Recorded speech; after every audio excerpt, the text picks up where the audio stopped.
Today is October 2nd, 2024. This is episode 48 of the In a Nutshell podcast. I'm your host, Sean Vowells, and as usual, I'm joined by Joe Meade. Tonight, Joe and I will go over the Week 5 action, which included a couple nights games, and then preview what's ahead in Week 6. So, Joe, busy time in sports, MLB playoffs going on.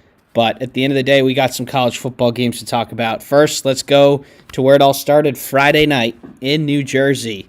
Rutgers gets the job done by a score of 21-18.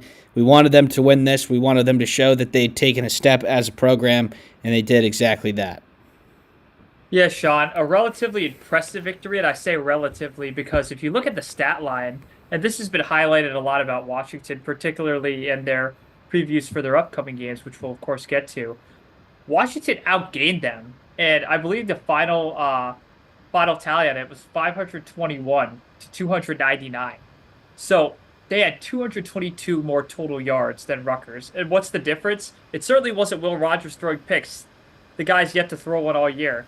It's probably just the success Rutgers had on drives, finishing them. Washington, again, it's come back to bite them. They didn't finish drives in the Washington State game, and unfortunately for Washington, Rutgers learned their lesson about finishing drives and being too eager from the Virginia Tech game.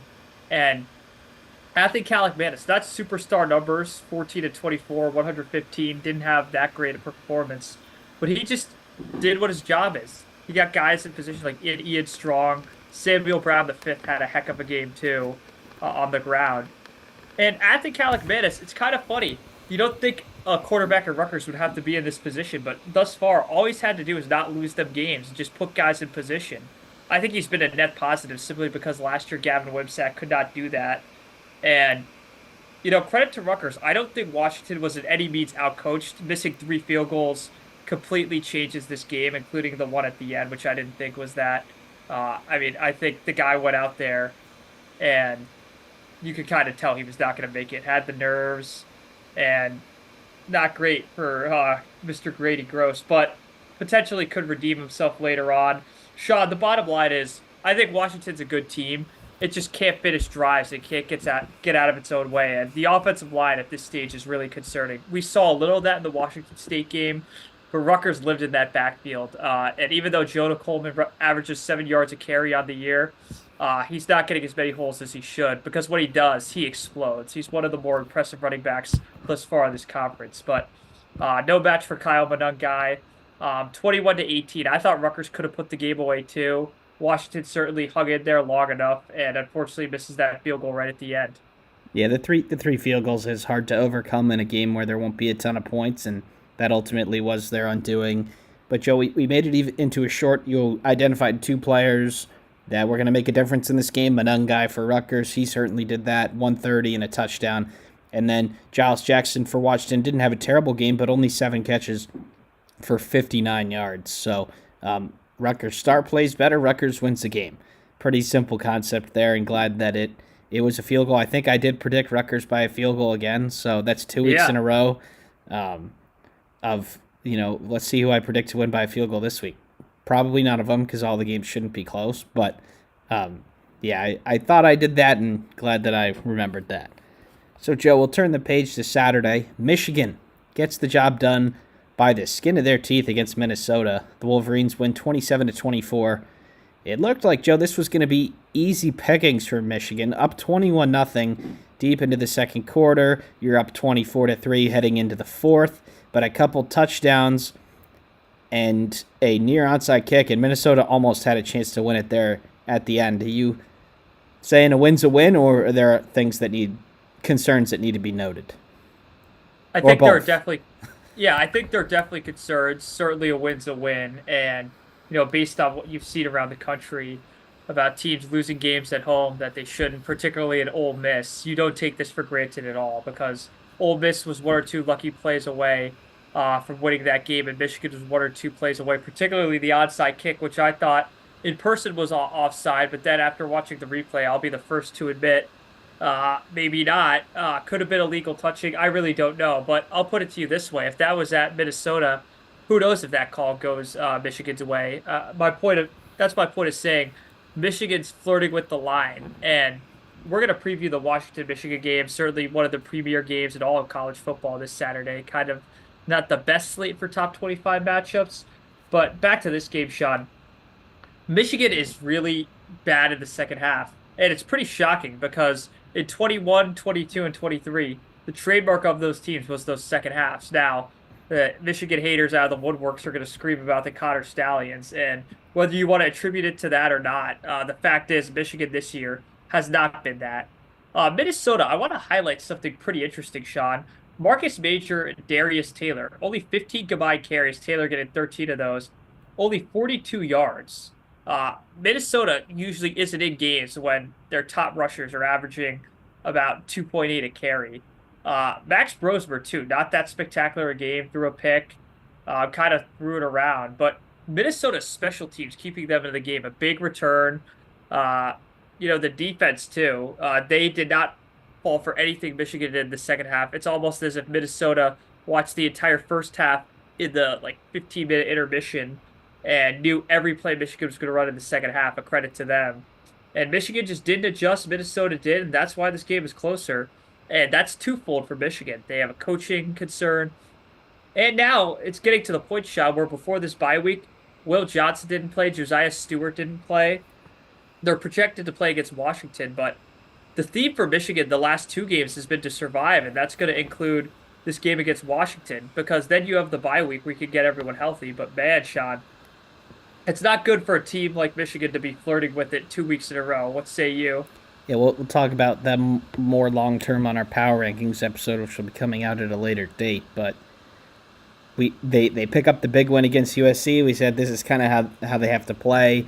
They might win a lot of games doing this, but at the end of the day, anybody could probably hang around with a couple nice offensive possessions, and you could find your way into a loss in a game like this. And it's playing with fire over and over and over again. And are they going to get burned? It reminds me a little bit of Indiana basketball, Joe, and the fact that they just could not blow out these mid-major schools. Now, Minnesota's not a mid-major, but Arkansas State certainly is, and that game was way closer than it should have been. So, I think we've seen two really great halves of defense from Michigan. The first half against USC and the first half against Minnesota here, where the offense had absolutely nothing going.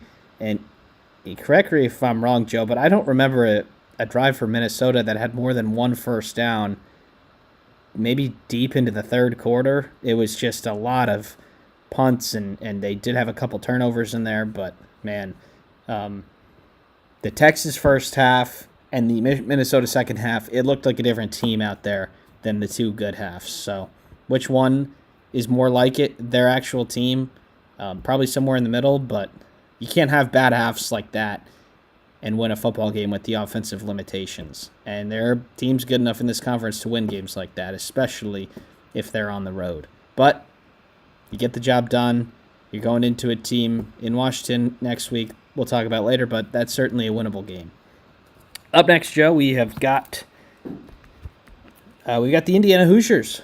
42-28 victory against Maryland. Curtis Rourke does have a little bit of a shaky start, throwing interceptions on the first two drives. Indiana also has another fumble, but on top of those three turnovers, they still put up 42 points and pull away in the second half. The Hoosiers' offense, at least for this week, not getting stopped. No, Sean, it's really rare in this conference where you see a team win by 14, and I know it was neck and neck going into the fourth, but man, Sean, how do you lose a turnover battle by 4 and still win by 14 points? Against the Maryland team, I know they lost to Michigan State at home.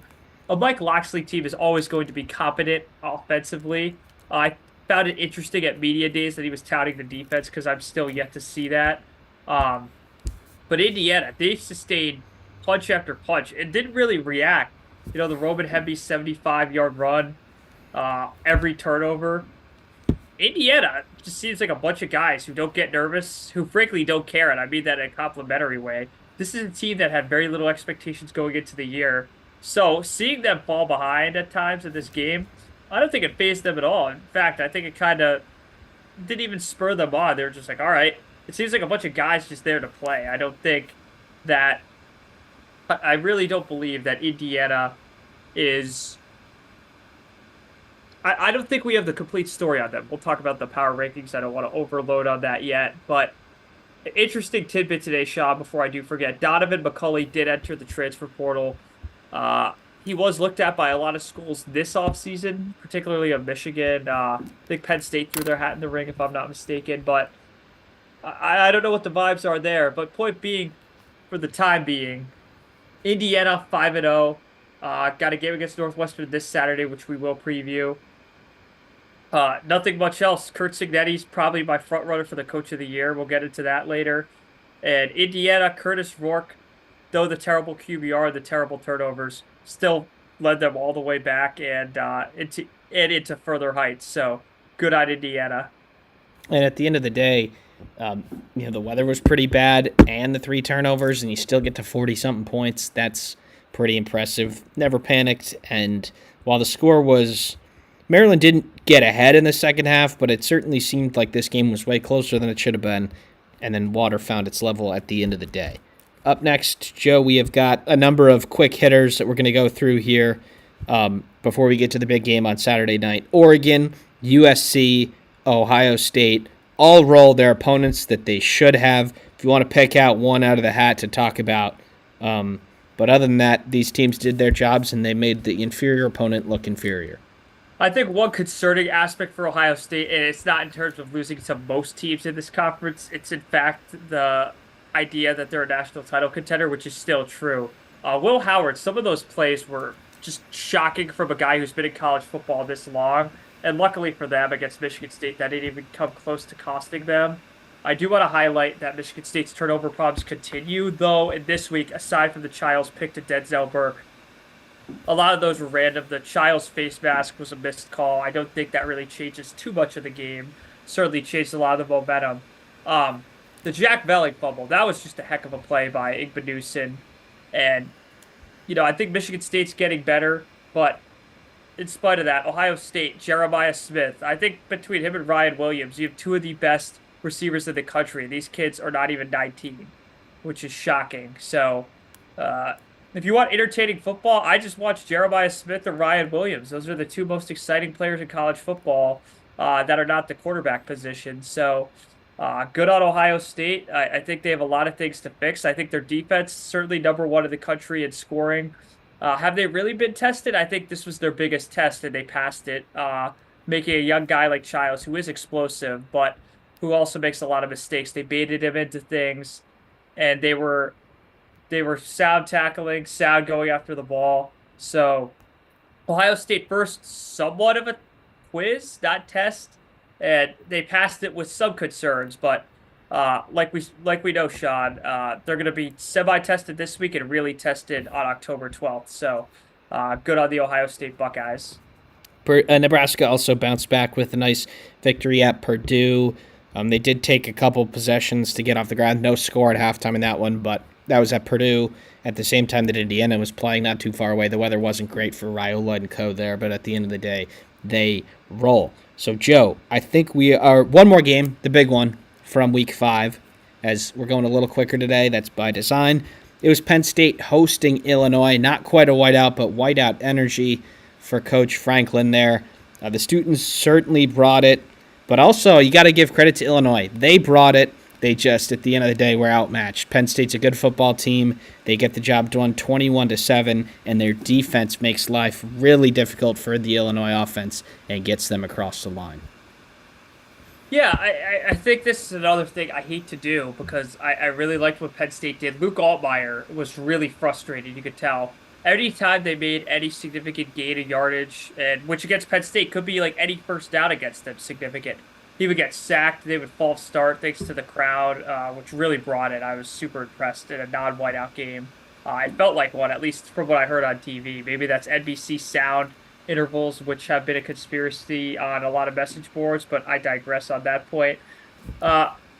One thing that's concerning for Penn State, Drew Aller, 15-21, 135 yards. Now, he did have to win this game being a game manager, which I think against Brett Bielema teams is absolutely necessary.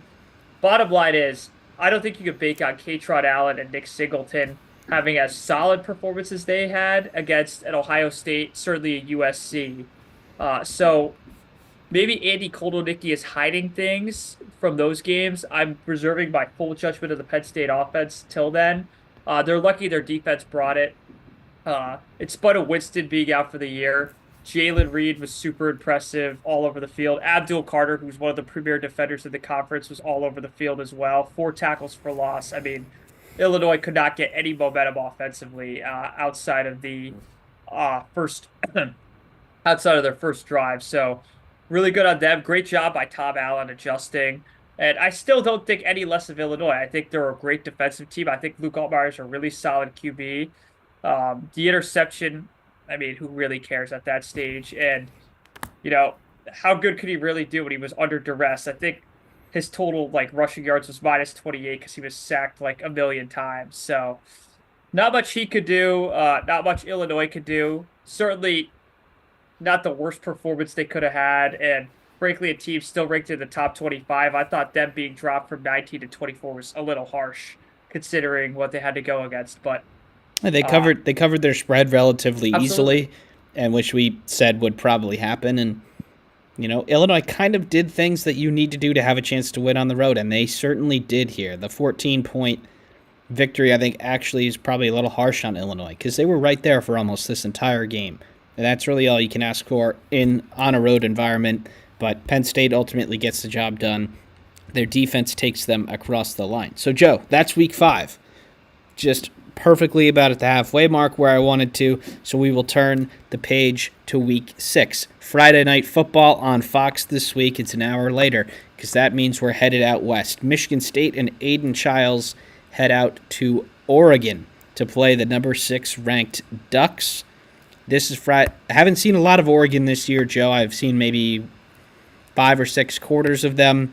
But they are significant favorites, 23 points. Anything more than a fun day at the office for Dylan Gabriel will be a pretty big disappointment from the Ducks' point of view. Yeah, I think Michigan State's been impressive. Their front seven in particular. I do have word that Maverick Hansen wasn't injured too badly, which is great news for the Spartans because injuries have become a massive problem 5 games into the season for them. But going back to Oregon, Sean, Jordan James, this is a game where he could really probably prove that he's an elite running back in this conference. Let's face it, Sean, facing a UCLA, facing a Boise State's not really going to move the needle for anyone. So I think this will be a good test for Oregon's offensive line. Just the individual matchup. I do think Dylan Gabriel has the capabilities to completely torch this Michigan State secondary. I expect Tez Johnson to have a huge game. I think perhaps you get Evan Stewart going a little more. He had a slower game on Saturday against the Bruins. Michigan State, this is an interesting matchup for a lot of reasons. Jonathan Smith, the former Oregon State coach, certainly has no shortage of victories over the Ducks, being the former Oregon State quarterback he was, and, of course, recently the head coach there. Does Aiden Childs have the capabilities to do this? Because it's just assumed you could bank on him turning the ball over. Can he go complete psycho mode? He certainly can. Has he done that in a complete game yet? Not quite yet. I think that's the only way Michigan State can keep this competitive, Sean. Childs got to scramble around. I think his weapons have been really good. It was good to see Nick Marsh back out there. I do think the combo him, Glover, Montori Foster. It's certainly not the triple threat duo they had in Naylor, Reed, and Trey Mosley in 21, but potentially in a year or two it could be. So I'll end it with this, Sean. I think Oregon, the minus 23 is justified. I do think Michigan State, though, they have the firepower to make this a game. I just don't think they've done it enough. And I expect Dylan Gabriel versus the Michigan State secondary to be such a lopsided matchup that this game's probably not competitive by halfway through the third quarter. Yeah, Michigan State certainly has enough weapons to make things interesting, but it's probably not going to last over the course of 60 minutes of 4 quarters. And Oregon, if they're down 14-7 or something, I don't think they have to worry. They could easily drop 50 on this Michigan State team. They've put up 49 already this year against Oregon State. But yeah, I'm looking for Oregon to try and put up a big number here because certainly with the personnel difficulties that Michigan State's going through with so many injuries. I mean, they're on third and fourth players in some spots, and you really do hate to see that as a neutral because it's just not how the game's supposed to play. But could get ugly here for Oregon, and I think unfortunately for Michigan State it will. Big noon kickoff on Fox on Saturday. UCLA heads to Happy Valley to play Penn State. Another one of our big spreads here early on, Joe. 27.5, 4-point spread for the Nittany Lions. Now, it probably won't have as much energy as last Saturday night did, but no reason for this game to be close either. No, I think it's the ultimate tune-up game for Penn State before they do head out west to face USC. I don't really think just playing a team from LA doesn't really warm you up much. I think this is a game you want to get Singleton and Allen some carries. I think they do air it out a lot with Drew Aller. I think he's going to need a lot of confidence because USC's run defense, the biggest criticism of them was the Michigan game. The reality is Michigan hit off a few big runs in that game. USC's defense was more than fine against Michigan's rush defense. And the reason I'm bringing it up 2 weeks from now, Sean, is because that's what Penn State's going to be prepping for. They need to get Drew Aller confident, going deep. Get him out by the second half. Yeah, and I thought what they did against West Virginia and Illinois, both those game plans, getting him to air it out was smart. Clearly, it was limited in the Illinois game for obvious circumstances. But, yeah, I don't expect this game to be very close. I expect Ethan Garbers to turn the ball over again because the kid is under duress and will be under duress every play in this Penn State game. I expect their defense to have a huge game, and I also would expect that their first-string defenders are out by the middle of the third quarter because that game on October 12th, the Penn State-USC game, it's been one of the low-key bigger games, and I think the fact those will be two top 10 teams next week is going to really make them could make this a cat-mouse kind of game between the Penn State-UCLA game and the USC-Minnesota game, which we'll talk about.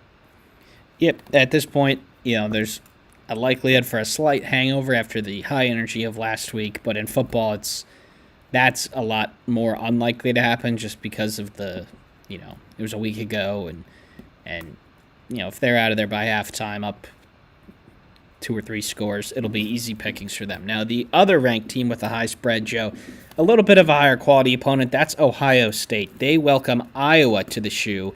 Iowa coming off of a bye week, 3-1. Ohio State coming off of the nice victory in East Lansing. This is their first conference home game of the year. They are 20.5-point favorites.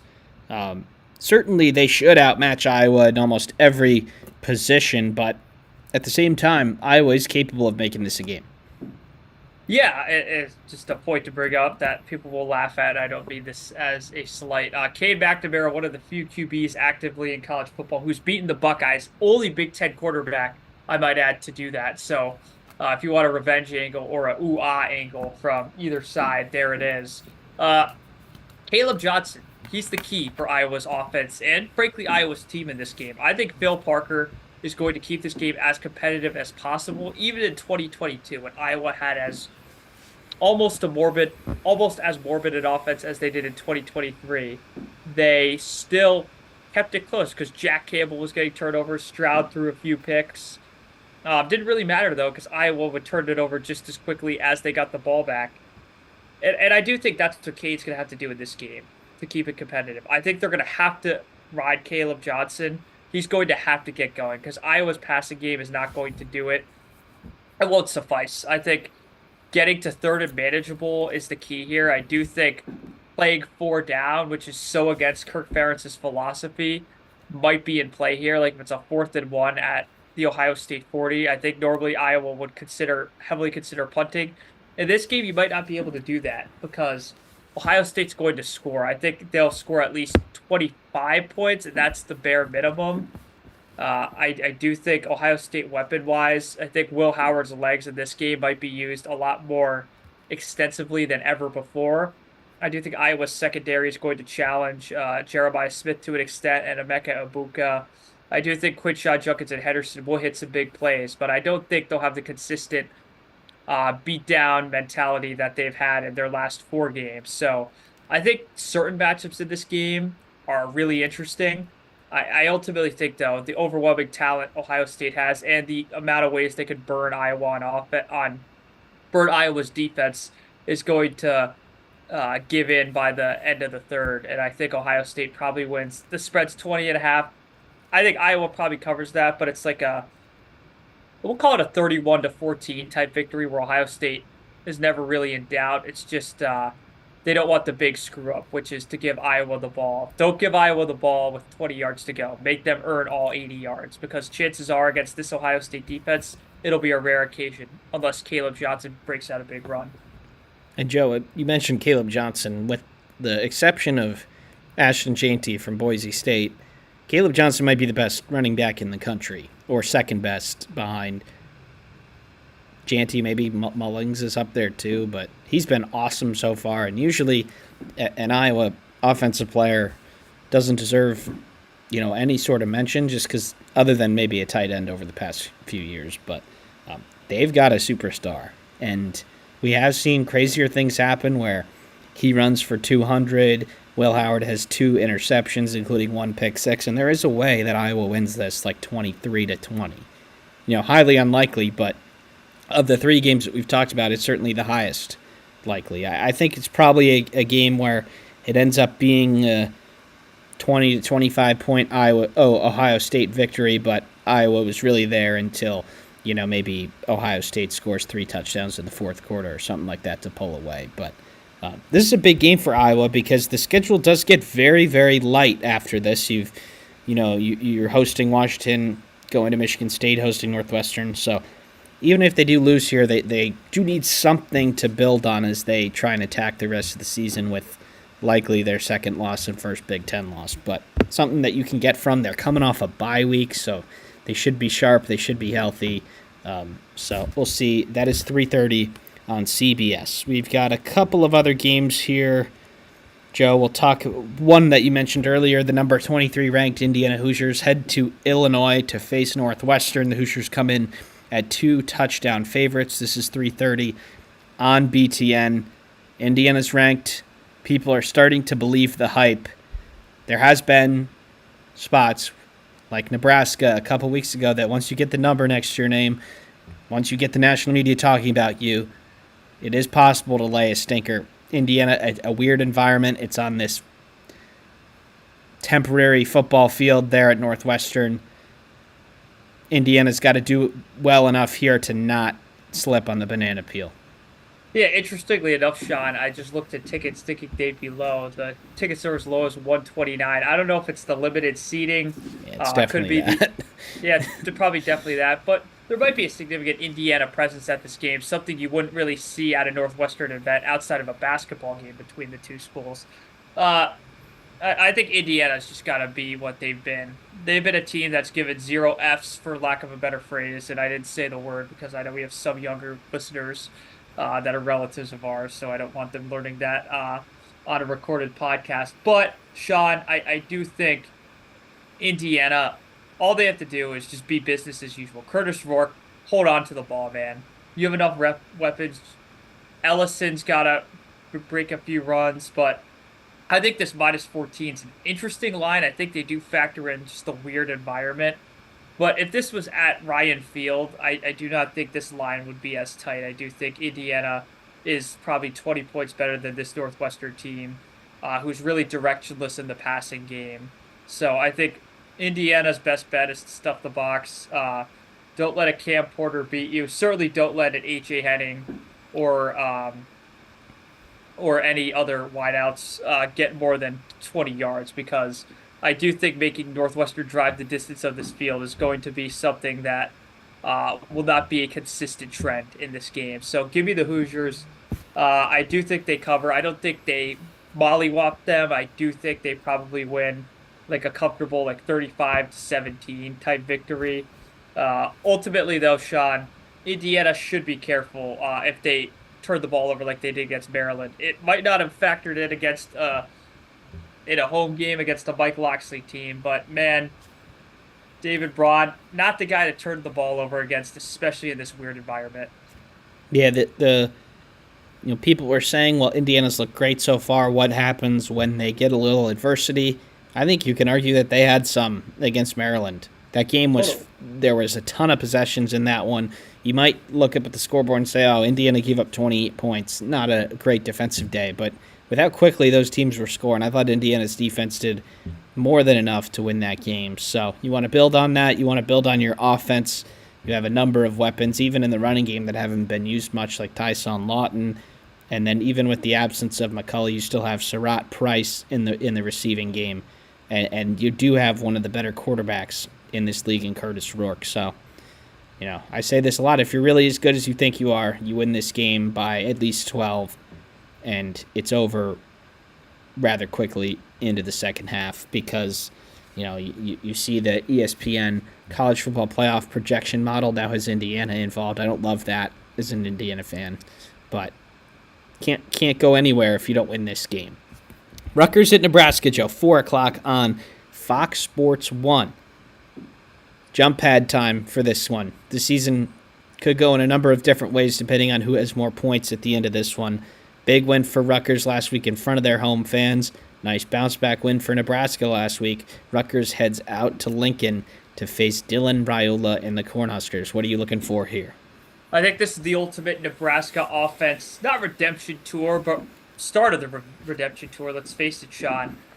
Brett Bielema and Greg Schiano, yes, their styles are a little different, but their core principles are great defensive coaches, teams that are fundamentally sound, and teams that aren't going to make a lot of stupid mistakes. Rutgers this entire year, outside of the Virginia Tech game, they're comfortable being in close games. Nebraska has shown me consistently they are not, and that's been something that's carried over from the Frost era into now.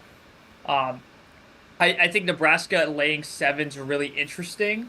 I do think this is a game that's going to come down to the wire. Ultimately, I think Nebraska's best bet is to make anyone other than Kyle Monangai beat them. Is it going to be Athen Kaliakmanis connecting? Is it going to be Caleb Brown V breaking another huge run? Something that Nebraska cannot let happen. Should that happen, I do think Rutgers' favorability to win goes significantly higher. Dylan Raiola, stay disciplined, make smart decisions. This is the ultimate second test of making smarter decisions. I think he passed the entire course of that test during regulation against Illinois. Unfortunately, everyone's just going to remember the overtime. I do think Rutgers is going to send a lot of exotic packages at him. I do think they're going to disguise guys in coverage. I do think Aaron Lewis is going to have to get back there a lot. Ultimately, you have to figure Nebraska finally does get a victory here. I don't think they cover the 7, but I do think they come away with the victory. Give me Nebraska by a typical Greg Schiano score, and Matt Rule's not too much different in terms of not putting up huge numbers. I think Rutgers bows out 24-20 to the Huskers. Nebraska gets a really big win. And frankly, Sean, you're right. If Rutgers does win this, I think Nebraska's season outlook changes a bit. I don't think they're in danger of not going bowling, considering they still have UCLA on the schedule. But you look at the rest of the games after Rutgers. At Indiana, at Ohio State, at USC, Wisconsin at home, at Iowa. Those are all plausible games they could lose. So if things really go south, they could go 5-7, but I doubt it. I think this is a game where if they win, they're probably right back on track to getting to 8-9 wins, like they have a capability to do. Let's face it. And both these teams did receive votes this week, so you'd think the winner would get ranked next week, barring other results at the bottom of the rankings and stuff like that. But I think Nebraska did benefit from being away from the spotlight a little bit last week. They were kind of in that jumble of, I think, they were 3:30 on Peacock. I didn't really see much of their game, but and while this might be one of the better games of the weekend, 4 o'clock with the likes of all the big market teams playing, I think a ton of eyes might not be on this one too, which might be better for them. People have anointed them this year's Colorado a little bit too early, but at the same time, I do think they will benefit from being away from the spotlight for a little bit. Here's my prediction this week, Joe. Nebraska by a field goal. I think it'll be a little bit touch and go there for a little bit. I think Rutgers will provide a decent account of themselves, but at the end of the day, I think we both agree Nebraska is the better team. They are at home. They are going to win this one by 3. All right. Probably the biggest one of the weekend in terms of spread, being the closest, Joe. It's a national championship rematch. from a year ago. We've got the 10th ranked Michigan Wolverines against the 3-2 Washington Huskies from Husky Stadium in Seattle, Washington. Teams look a whole lot different, Joe. Coaches from last year's national championship game are coaching elsewhere, whether that's at Alabama or the Los Angeles Chargers. The quarterbacks from last year are playing in the NFL, but at the same time, it's still Big Ten Saturday night kickoff at 7:30 on NBC. Washington opens as the slight favorites at -2. Where do you think this one's going to go? Sean, this game could go in so many different directions, but I'm going to try to meet the truth in the middle. One quick side note about that championship rematch, only the third time it's happened. Firstly, in 2012, Bama LSU. Secondly, Bama Georgia 2018 SEC title game. Only one of those games was a classic, which was the 2018 one. You will never see a national title rematch again in the regular season where both coaches are gone, both QBs are gone, and frankly, where one team is ranked top 10, the other's not ranked, but the team that's top 10, a lot of people think they shouldn't be. Going off that tangent, Sean, the key to this game is going to be Washington's offensive line. I highlighted them against Rutgers. Michigan's defensive line is the ultimate either equalizer or the ultimate havoc maker, and in this case, it might be both. I think Will Rogers is by far the better quarterback than any QB on Michigan's roster. It might be combined. Will Rogers is a gunslinger. He's done a phenomenal job throwing the ball. I think it's been 150 pass attempts without throwing a pick. So that's why I've been most impressed with them this year, even though their record's 3-2. If they create holes for Jonah Coleman, if they give Will Rogers time, and they hold up against the blitz, because Wink's going to blitz, then I think Washington's chances of winning are actually pretty good. It's just such a big if, Sean, because I do not think Washington's O-line can hold up against the four-man rush of Michigan. That doesn't mean they're going to lose. It just decreases their chances of winning a lot. Washington's defense, I think, has been suspect against the run. It was against Wazoo. It certainly was last Friday night. I do think the complete lack of an aerial attack from Michigan is going to help Washington out. I think what they have to do is get to third and obvious passing, which is something Michigan's really struggled with. If they live on 3rd and 3 and 3rd and 2, Michigan has no problem doing that. Although they do run the ball, they run it a lot of different ways. It could be Mullings, it could be Edwards on a screen, it could be an end around to Fred Moore or Samaj Morgan, and they have the ultimate third down cheat code in Colston Loveland. So, expecting Josiah Stewart and Will Johnson to be back for Michigan too.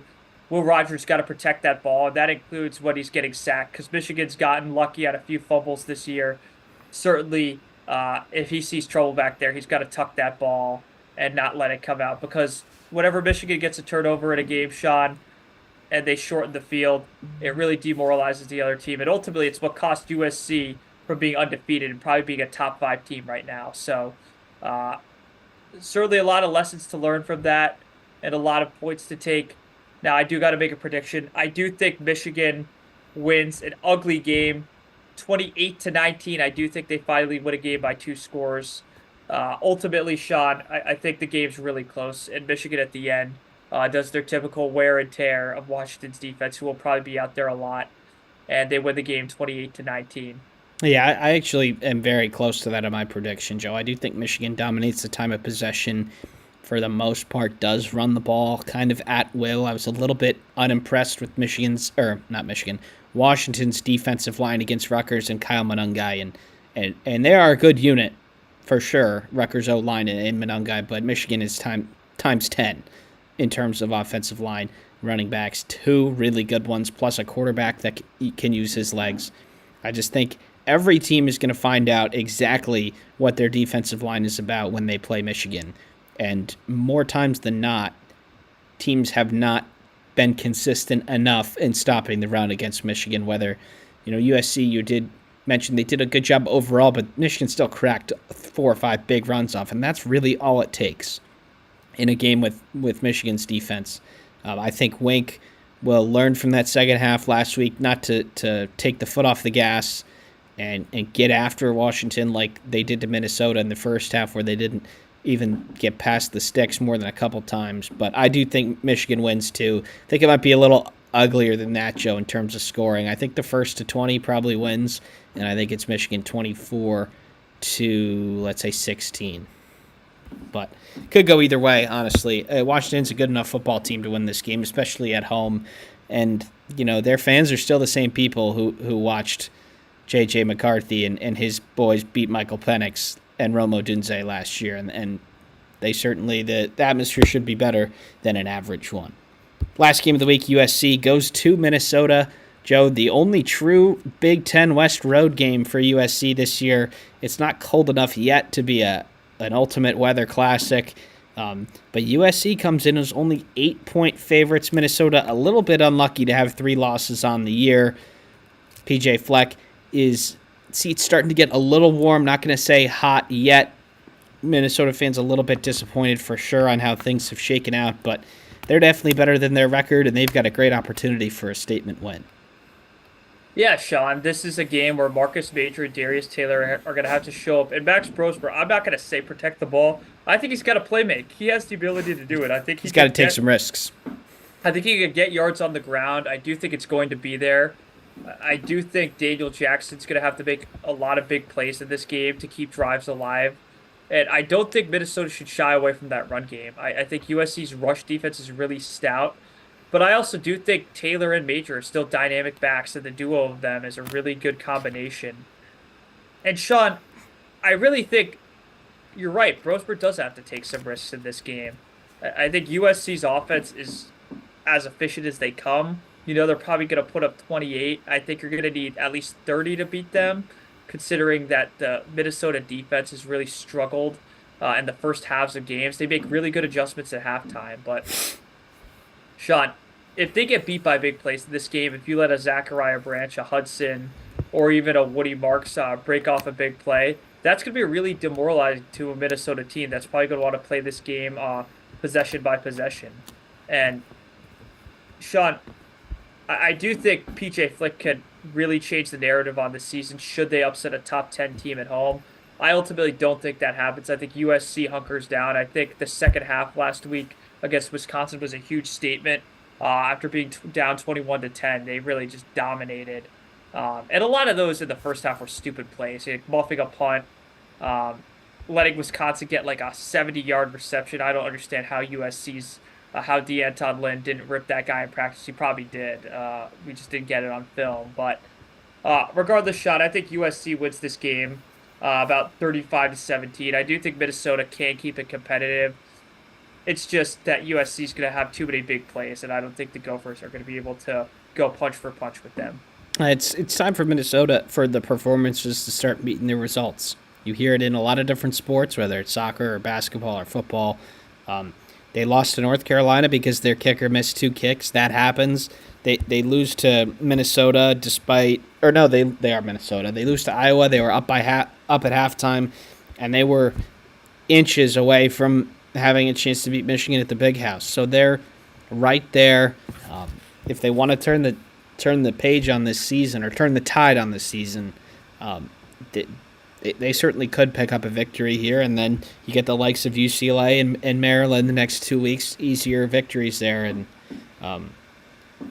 so I think it's a great opportunity for Minnesota to change the narrative on the season. But USC is really good, and they're ranked 11th, and they're probably a little bit better than that.